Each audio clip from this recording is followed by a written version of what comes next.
बंधुओं नमस्कार।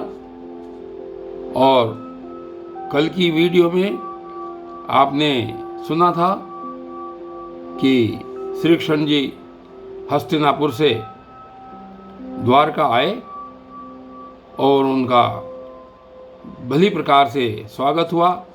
जो प्रजा थी, प्रजा ने अपने अपने स्तर से उनको भेंट दिए, पुष्प दिए। उसके पश्चात जो बंधुगण थे भगवान श्री कृष्ण के, उन्होंने उनकी अगवानी की और राजपथ पर चलते हुए उनके ऊपर चारों ओर से पुष्पों की वर्षा हो रही थी। और नगर में पहुंचने के बाद सबसे पहले श्री कृष्ण जी अपने माता पिता के स्थान पर गए, जहां माता देवकी ने उनको अपने हृदय से लगाया। और फिर श्री कृष्ण जी अपने महल में गए। और आज यहाँ पर इस श्रीमद् भागवत महापुराण में आप सुनेंगे कि परीक्षित का जन्म किस प्रकार हुआ। आपको इससे पूर्व की कथाओं में ये मालूम है कि पांडवों के वंश का नाश करने के लिए अश्वत्थामा ने उत्तरा के गर्भ पर एक ब्रह्मास्त्र चलाया था, जिससे कि उत्तरा का गर्भ नष्ट हो जाए और कुरु वंश की समाप्ति हो जाए। तो यहाँ पर आगे कहते हैं कि जिस समय ब्रह्मास्त्र को चलाया गया, उस समय श्री कृष्ण जी ने उस गर्भ को बचा लिया। तो कैसे बचाया, ये आज की कथा में है। और आज की कथा में जो शौनक जी हैं वो पूछते हैं सूत जी से कि हमें ये बताइए कि अश्वत्थामा ने जो अत्यंत तेजस्वी ब्रह्मास्त्र चलाया था, उससे उत्तरा का गर्भ नष्ट हो गया था, परंतु भगवान ने उसे पुनः जीवित कर दिया। उस गर्भ से पैदा हुए महाज्ञानी महात्मा परीक्षित के, जिन्हें सुखदेव जी ने ज्ञानोपदेश दिया था, उनके जन्म, कर्म, मृत्यु और उसके बाद जो गति उन्हें प्राप्त हुई, वह सब श्रद्धा पूर्वक यदि आप ठीक समझें तो हमें बताएं। तो सूत जी अब यहाँ पर वर्णन कर रहे हैं कि किस प्रकार परीक्षित का जन्म हुआ। तो सूत जी ने कहा कि धर्मराज युधिष्ठिर अपनी प्रजा का पालन एक पिता के समान करते थे। अपनी प्रजा को सदैव प्रसन्न रखने के लिए वो कार्य करते थे। और आगे कहते हैं कि भगवान श्री कृष्ण के चरण कमलों के सेवन से वो समस्त भोगों से पूर्व में ही निस्पृह हो चुके थे। उनकी कोई उसमें स्पृहा नहीं थी, उसमें उनका कोई ऐसा नहीं था कि उसमें उनकी कोई चाहत नहीं थी, निस्पृह थे, उसमें मोह नहीं था। तो आगे कहते हैं कि शौनकादि ऋषियों, उनके पास अतुल संपत्ति थी। युधिष्ठिर के पास अतुल संपत्ति थी और उनकी रानियां और उनके भाई उनके अनुकूल चलते थे। और उनके पास भोग की ऐसी सामग्री थी कि जिसके लिए देवता लोग भी लालायित रहते हैं। परंतु उनके पास सब कुछ होने के बाद भी उनको वो अच्छे नहीं लगते थे। जैसे भूखे मनुष्य को केवल एक भोजन ही प्रिय होता है, ऐसे युधिष्ठिर को सभी भोग विलास की वस्तुएं होते हुए भी केवल भगवान श्री कृष्ण के चरण कमलों से प्यार था। वो केवल भगवान की भक्ति में ही लीन रहते थे। तो आगे यहाँ पर अब सूत जी शौनक जी को बता रहे हैं कि सूत जी ने कहा कि शौनक जी, उत्तरा के गर्भ में स्थित जब वो वीर शिशु परीक्षित अश्वत्थामा के ब्रह्मास्त्र के तेज से जलने लगा, तब उसकी आंखों के सामने एक ज्योतिर्मय पुरुष आया।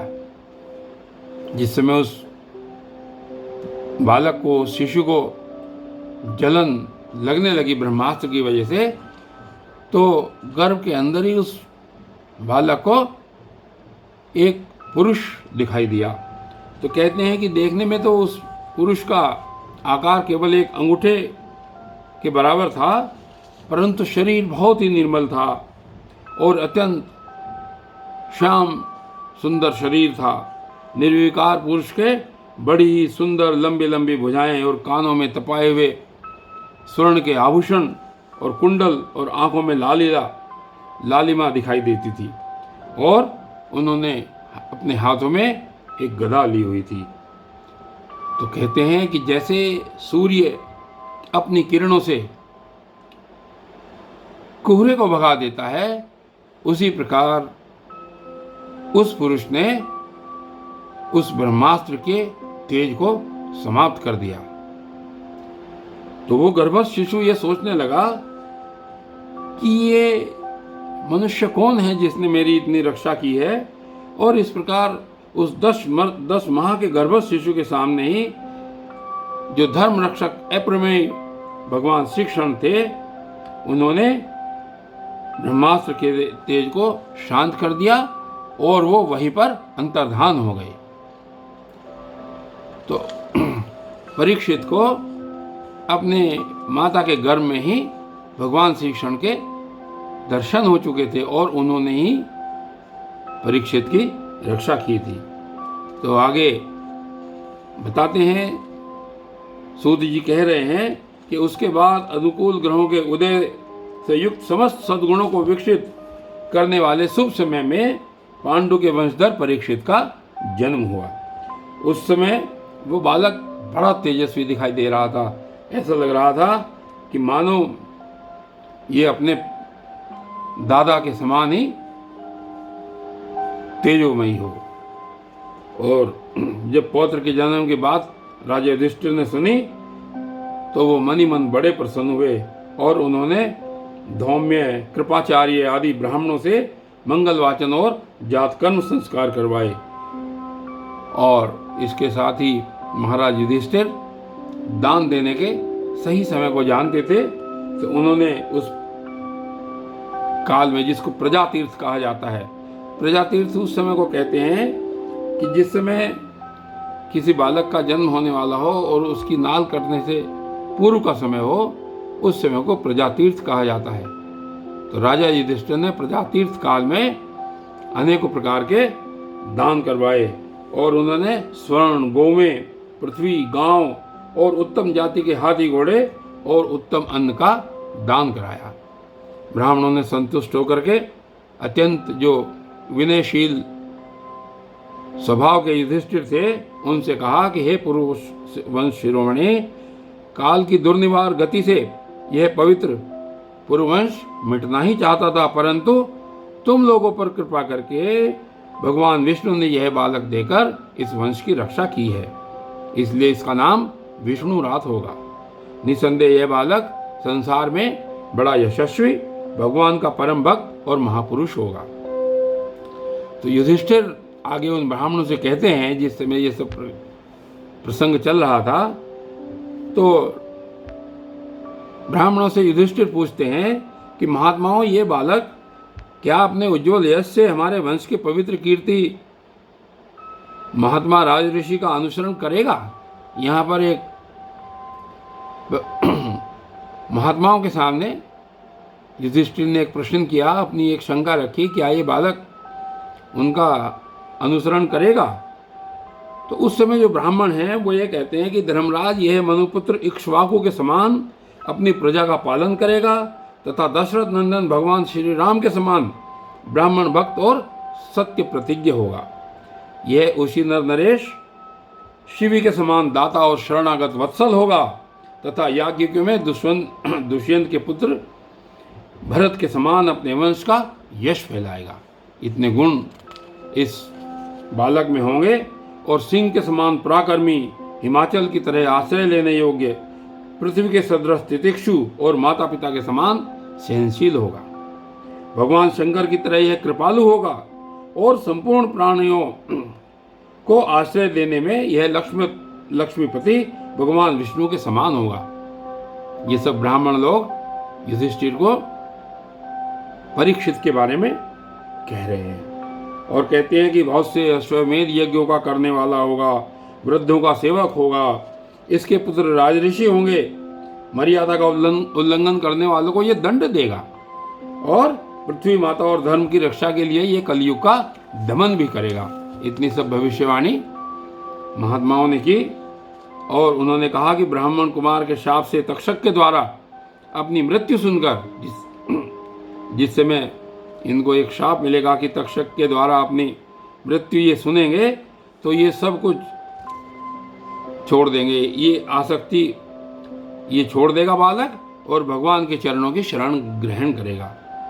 तो राजन, व्यास नंदन सुखदेव जी से यह आत्मा के यथार्थ स्वरूप का ज्ञान प्राप्त करेगा और अंत में गंगा तट पर अपने शरीर को त्याग कर निश्चय ही अभय पद प्राप्त करेगा। इस तरीके से उन ब्राह्मणों ने परीक्षित की पूरी जन्म कुंडली देख करके ये बताया और आगे कहा कि ज्योतिष शास्त्र के विशेषज्ञ कहते हैं कि ज्योतिष शास्त्र के विशेषज्ञ ब्राह्मण राजा युधिष्ठिर को इस प्रकार जन्म लग्न का फल बताकर और भेंट पूजा लेकर अपने अपने घर चले गए।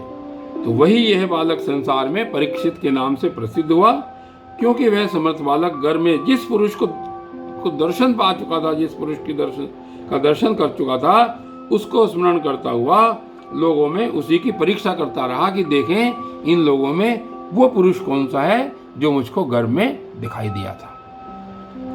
और ऐसे शुक्ल पक्ष में जैसे प्रतिदिन चंद्रमा बढ़ता रहता है, वो राजकुमार भी अपने गुरुजनों के लालन पालन से क्रमशः अनुदिन बढ़ता हुआ शीघ्र ही बड़ा होने लगा। और आगे यहाँ पर बता रहे हैं कि इसी समय स्वजनों के वध का प्रायश्चित करने के लिए राजा युधिष्ठिर ने अश्वमेध यज्ञ के द्वारा भगवान की आराधना करने का विचार किया, परंतु प्रजा से वसूल किए हुए कर और दंड की रकम के अतिरिक्त धन न होने के कारण वे बड़ी चिंता में पड़ गए। उनके पास इतना धन नहीं था कि वे ये यज्ञ कर पाते। तो अश्वमेध यज्ञ में बहुत ज़्यादा धन की आवश्यकता होती है। तो वो ये जब उनको समझ में आया तो उनका अभिप्राय समझ करके भगवान श्री कृष्ण की प्रेरणा से उनके भाई उत्तर दिशा में राजा मरुत और ब्राह्मणों द्वारा छोड़ा हुआ बहुत सा धन ले आए। अब यहाँ पर नीचे एक टिप्पणी दी है श्रीमद् भागवत में कि मरुत राजा का छोड़ा हुआ धन कैसे वो ले आए। तो राजा मरुत ने जिस समय यज्ञ किया तो उनके सभी जितने पात्र थे वो सभी स्वर्ण के थे, सोने के थे। और उन्होंने जब हवन समाप्त किया तो उन्होंने ब्राह्मणों को इतना अधिक धन दिया, इतना अधिक स्वर्ण दिया कि वो स्वर्ण के पात्र वो ब्राह्मण लोग भी नहीं ले जा पाए। और उस समय राजा मरुत ने वो सभी स्वर्ण जो है उत्तर दिशा में फेंकवा दिया था। तो कहा जाता है कि जो किसी के द्वारा छोड़ी हुई चीज होती है उस पर राजा का अधिकार होता है। तो यही वो स्वर्ण के पात्र थे जिस स्वर्ण को राजा युधिष्ठिर ने ले लिया और उसके बाद युधिष्ठिर के निमंत्रण से पधारे हुए भगवान ब्राह्मणों द्वारा उनका यज्ञ संपन्न कराकर अपने सुहृद ब्राह्मणों की प्रसन्नता के लिए फिर वो कई महीने तक वहीं रहे। और शौनक जी इसके बाद कहते हैं कि भाइयों सहित राजा युधिष्ठिर और द्रौपदी से अनुमति लेकर अर्जुन के साथ यदि वंशों से घिरे हुए भगवान श्री कृष्ण ने द्वारका के लिए प्रस्थान किया। और आज ये श्रीमद् भागवत यहीं तक। कल आगे श्रीमद् भागवत में क्या कथा आती है ये आगे देखेंगे। तब तक के लिए धन्यवाद।